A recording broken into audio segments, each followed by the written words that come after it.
Welcome, Greek U Nation, to episode number 230 of the Fraternity Foodie Podcast. I'm your host, Mike Ayalon, CEO of Greek University. I am a speaker and a two-time author.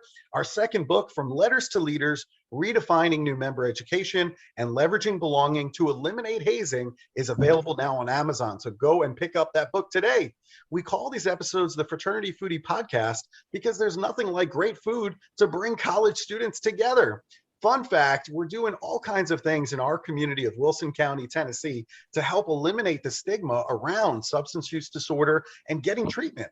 Recently, we did MAT training for law enforcement where 161 officers were trained on the benefits of medically assisted treatment for opioid use disorder. And we talked about the ways that naloxone can help save someone immediately if the officer finds themselves with someone who is about to overdose on opioids. We also did a billing and coding training session with a local treatment center where the staff learned how to submit claims properly to get the maximum benefit for the citizens of Wilson County and get more people into treatment. These types of initiatives are going on all over the country. So no matter where you are in the country right now, find a coalition where you're located that is actively working to reduce stigma in your community, and let's end this opioid crisis together. Our next guests are David, Marion, and Dana Golden. They are ex-spouses, and David and Dana, they bring their 30 years of expertise in addiction and recovery with a simple mission in mind: to bring solutions to not only those who are suffering from substance use disorder, but also their families, their friends, and their coworkers. And they also wrote a phenomenal book together. It's called Addiction Rescue, the No BS Guide to Recovery. Welcome to the show, David and Dana. Thank you, Michael. Thank you, Michael. Great to be here. Fantastic. It's great having you both. And so, David, let's start with you. I mean, the opioid epidemic that faces our country, it takes 198 lives a day. 210 million people are suffering from internet and social media addiction. 6 to 8% of the population are addicted to sex. 2.6% of the population suffering from a gambling addiction right now. And there's a plethora of other addictive distractions that are out there. And you've been addicted to everything from Rice Krispie bars to heroin, hookers to slot machines. I know you were born and raised on Long Island, which certainly has a dear place in my heart, but talk to our audience a little bit about when your addictions started. Well, thank you, Michael. My addiction started at a very young age. And I was a guy that grew up on Long Island. I loved chocolate. Oh, did chocolate do something to me? I loved any type of chocolate with peanuts in it. I loved chocolate with marshmallows, chocolate with peanut butter, anything chocolate. I don't remember the first piece of chocolate I ever had, but I certainly remember the first drink of alcohol, because alcohol gave me a profound personality change. And it was at such a young age that I had this, that I knew I felt different. And it did something to me. It's almost as if I say I arrived, right? Having that Super Maximus beer, which was the first beer I ever had, and it did something differently. I also began gambling at 9 years old.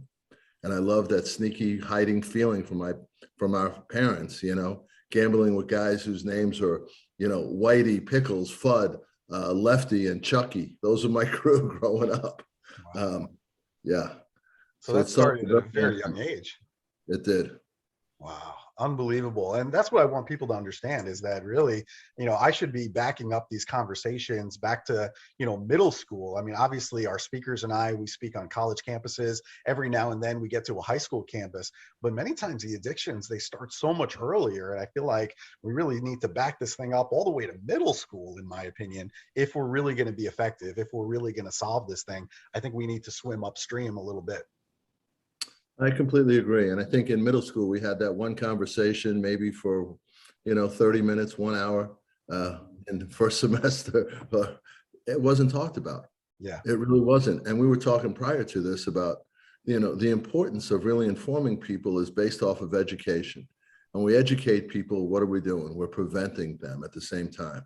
So the education around this obviously has changed. There's so much more information out there that needs to be adhered to at the early ages. I agree. Education is the You key reach here. somebody. Listen, if you reach someone at an early age, it's great. But if you start trying to teach them or educate them at 15, 16 years old, when they've been using already, they're gone. You've lost them. You've lost them. Yeah, we're not starting early enough. And I think the parents also need to start having these conversations with their kids as well.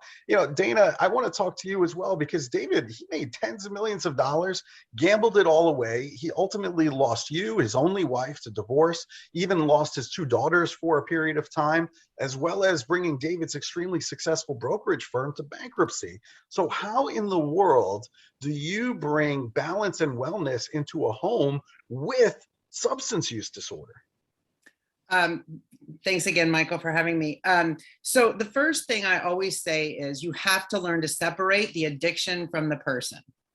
And that's what I was very firm about with my kids. It's like, Dad wouldn't be doing this if he wasn't using a substance, but that's what's making this happen.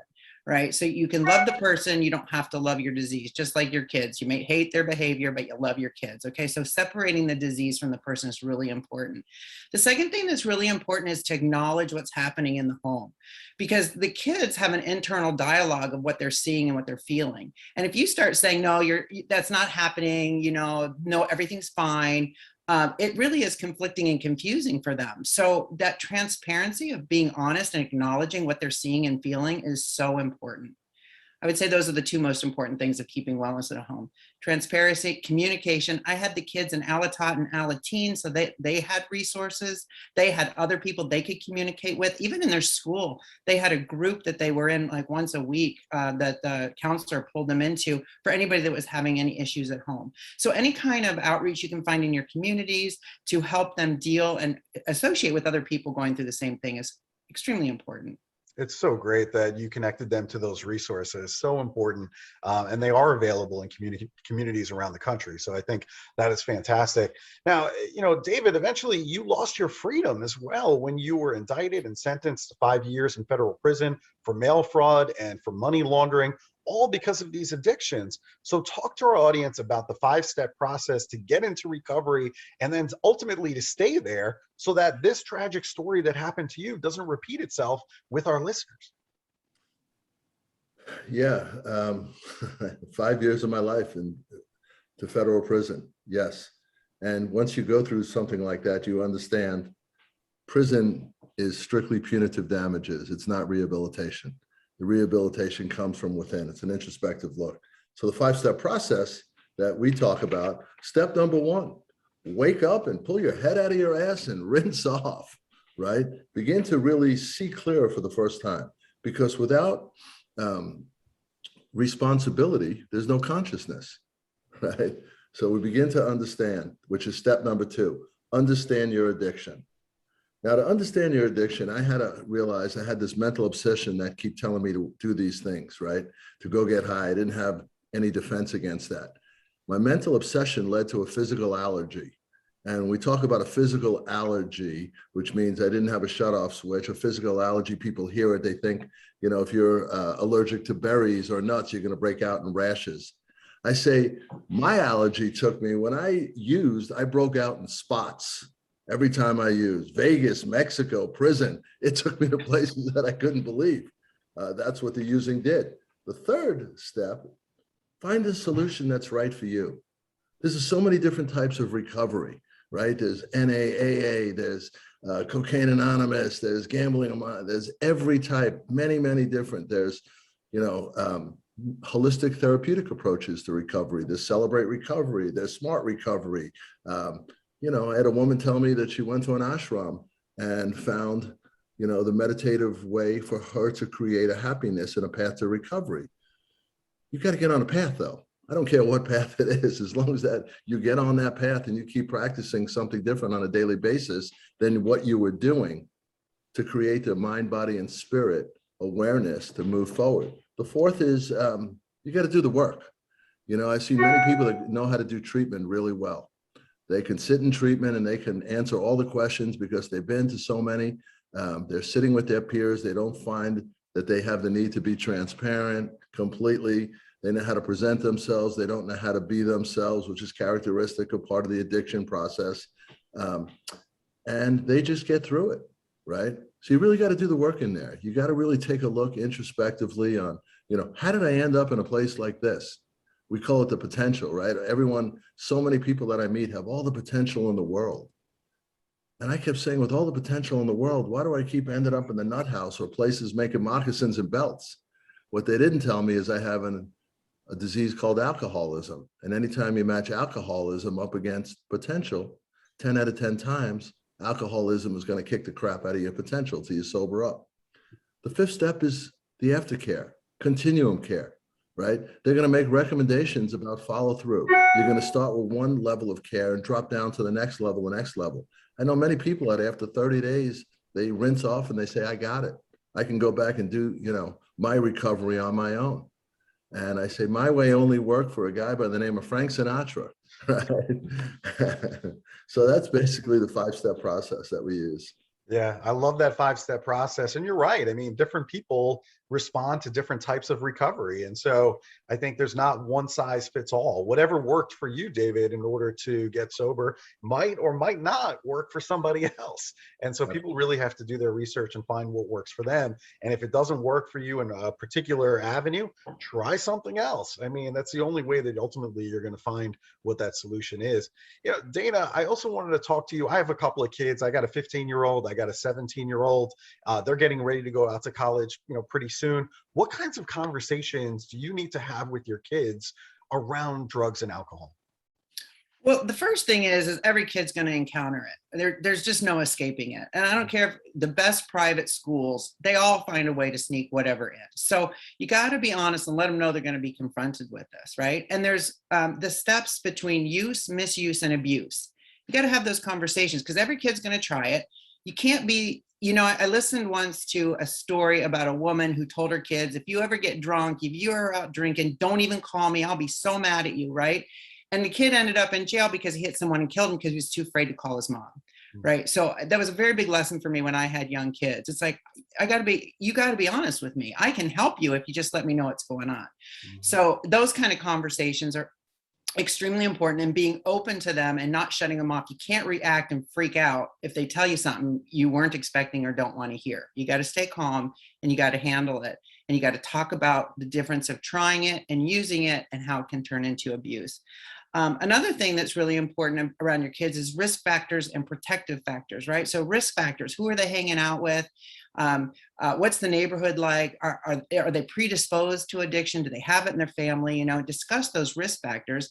And then you got to have protective factors in place. They've got to have, like we're talking about community, right? Is there a church? Is there something at school? Is there a program in the community? Those are your protective factors that you can align them with if they're struggling or need someone to talk to, especially if they're not coming from a good home or addiction is rampant in the home and nobody's addressing it. They have to be able to signal that out and find a protective factor that can help them through it. And the other thing that's really important is kids have nerves, right? Maybe it hasn't turned into anxiety yet, but they have to learn to acknowledge that and deal with it. And you got to talk about that uncomfortable feeling because they're going to try to cover up those uncomfortable feelings when they find a substance that'll help them through that. So nerves that can turn into anxiety, which can turn into trying to cover it up. Just deal with the feelings, name the feelings, talk about the feelings with your kids and help them through any uncomfortable or negative feelings they're having. Thank you for saying all of that. I promise you I'm going to have another conversation, one of many, with my kids over the next week because you just reminded me of something that I need to talk to them about. So that's really, really helpful. Now, David, what are the 5 signs that somebody you love is facing an addiction crisis? Because you know these signs better than anybody. Well, to limit it to 5 is tough, but yes. Well, the first one, general apathy, right? Just a lack of self-care, giving up on who you are and what you're doing. Some of the other signs, stealing or creating risky behaviors in your life that you haven't done, negative reactions, just this, real piss poor attitude to everyone around you. I often hear people saying, they ignore the consequences attached to their using. This will never happen to me. Difficulty maintaining relationships, right? I keep finding myself in these relationships that I can't manage to connect with somebody. It's always the disconnect, not engaging in healthy activities or hobbies that they used to love. right? Because now the substances have taken over. They've given up on the exercise. They've given up on the Frisbee golf, the things that they need to exert themselves, things like that. And also sleeping patterns. You know, we begin to recognize different sleeping patterns, sleeping more, sleeping less. The biological clock has changed. They're staying up all night. Now they're sleeping during the day, right? So these are all patterns that we look at. I love it. Very, very helpful for anybody who's in a fraternity, a sorority, a college student. If you see any of those signs, that could be an indication that something is very, very wrong. So you want to follow up there. Now, Dana, as David mentioned earlier, I mean, 30 days in a treatment center is really just the start, right? To say that you're going to wash yourself off and suddenly you're cured and you're going to go back to your normal life. I'm not sure how effective that's going to be. Where's the finish line for addiction, Dana? Well, exactly. We did touch on that. It's the aftercare, and it's continuing on and on. We talk in our book about healing the body, mind, and spirit. And if any of those gets out of whack, it's just a solution, a recipe for relapse. And David talks a lot about this because he had a couple of those down, but he kind of skipped out on the spirituality piece. He couldn't quite grasp that, and it caused him a relapse. And it was that relapse during our marriage that actually took us, through our world into a whirlwind and tore everything apart. But those, if you're not paying attention to those areas of your life for the rest of your life, it is a recipe for disaster. And, the body, working out, being mindful of taking care of your body, eating right, and then staying connected in the community, whatever works for your 12-step program. That we talk a lot about the different aftercare you can take part of after your journey of 30 days in a treatment center. But something you got to pay attention to and be mindful of forever. There is no finish line. It's life. Yeah, that's a great point. I think sometimes people think that they can go into this 30-day treatment and they're cured. The reality is this is a lifetime commitment and you're going to be fighting this for the rest of your life, ultimately. And so, David, I want to get into your mind a little bit. I want to get into your brain so I can understand it. What are some of the lies that substance use disorder tells its victims in order to justify all of these addictive behaviors that you had? Well, when I went to treatment in 1989, I'll never forget my counselor. I met him for the first time and he asked me, he said, "Son, how much you been drinking?" And I said, "I have a couple of beers with the boys on the weekend." And he said, "That's funny. I talked to your family. They said you're drunk 8 days a week." Right? So some of the lies that we use, how much am I actually using? Another one is that if it ever gets real bad, I'll quit. Right? I'm not as bad as that other person. I'm more interesting and more social when I use. People like me more, right? I'm not as bad as that guy down there in the gutter. I'm not as bad as that guy who's really strung out on different drugs. Really a big one, I think, is that I don't use that much, right? I'm not using as much as you think. It's tremendous, a quick interlude, a quick story. And if you had my life, you'll quit too. I'll never forget growing up in the 80s, and I went to see a doctor, Dr. Siegel, right, in Manhattan. And I walked into his waiting room, and there was probably 75, 80 people, and half of them were at the Dead show the night before that I just saw. And you get 2 minutes with this doctor. And I walked in and said, "Doc," he said, "What's going on?" He said, "Doc, I'm taking 18 credits in college. I'm working a job. I can't handle this. I'm not sleeping at night."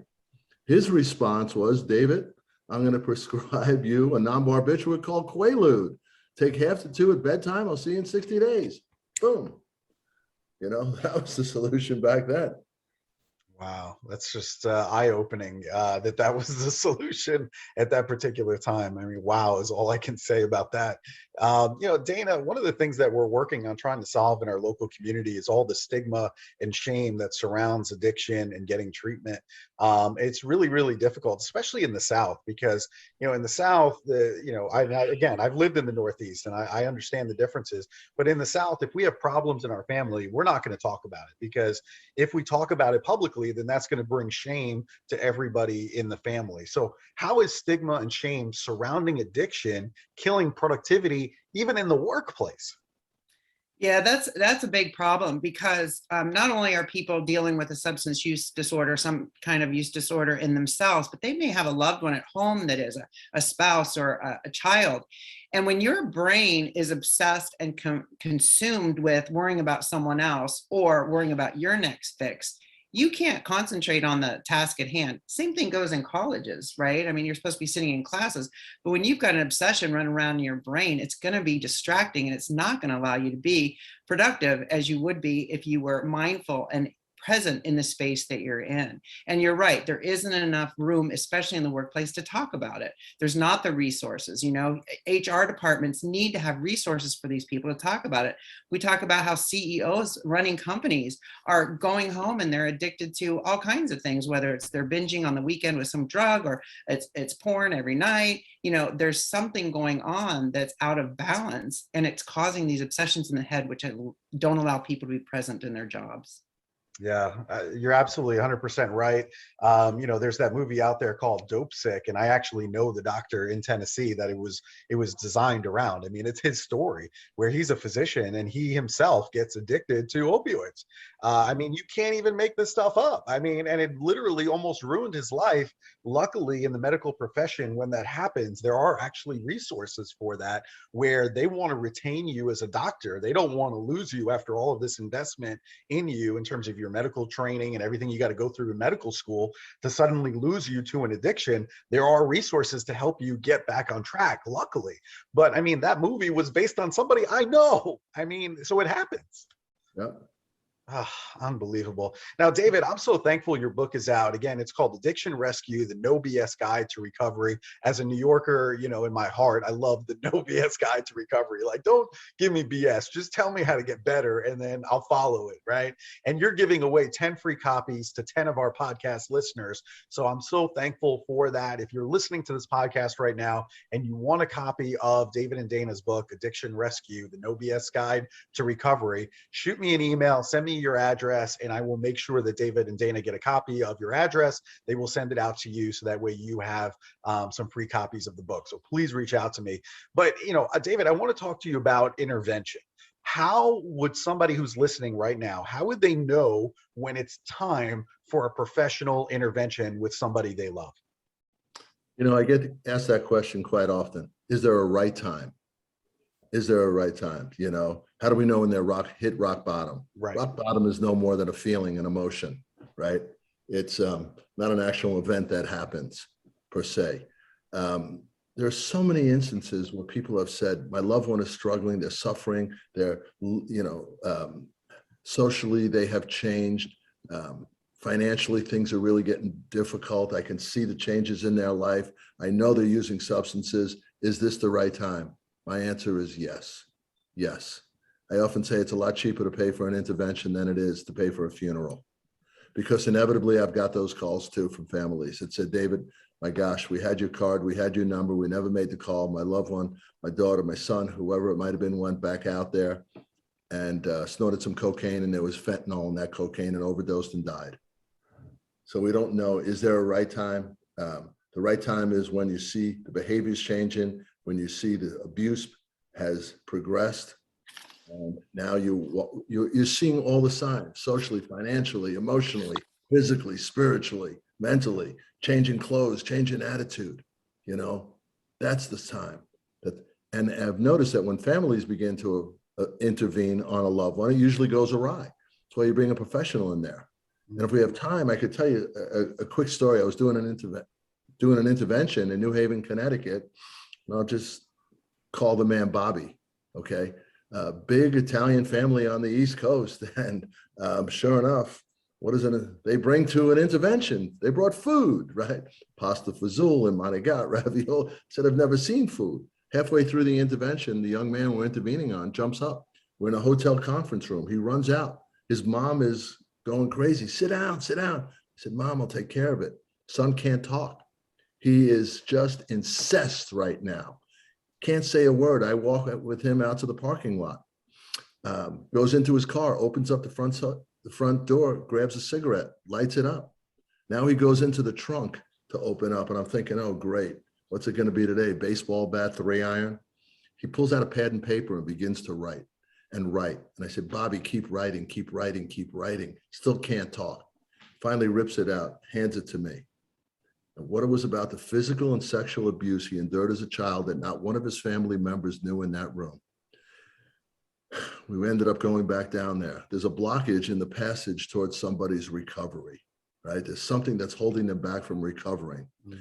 My job to navigate that landscape, to move the anxiety, the fear, the depression, all this stuff out of the way, because eventually what lies below that is submission and surrender.